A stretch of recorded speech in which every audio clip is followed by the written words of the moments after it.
Buonasera a tutti e ben ritrovati su Telenutria, il telegiornale in seminio. Oggi per la rubrica Musica Nutriente volevo segnalarvi le performance di mio zio Brunildo. Guardate che bravura!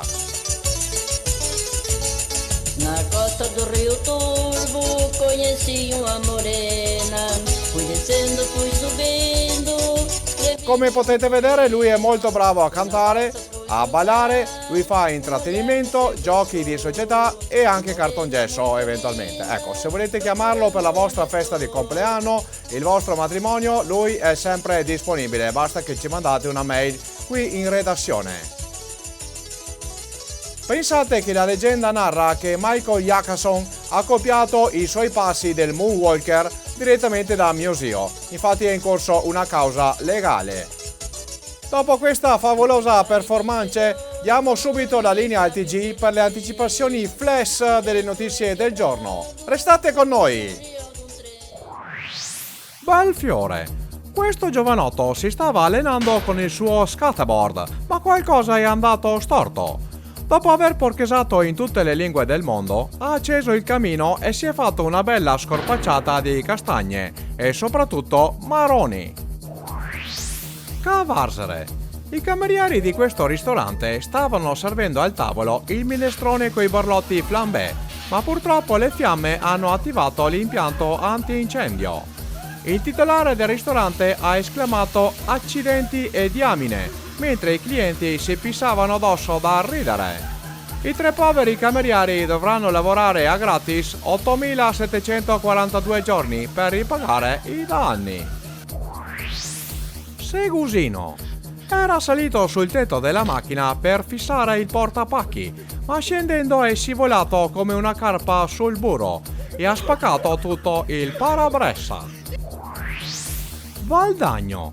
Durante le operazioni di trasloco volevano far scendere a terra l'armadio della camera, ma le corde si sono spaccate. Per non farsi trovare dalle mogli furibonde, i tre furbacchioni si sono rifugiati al bar.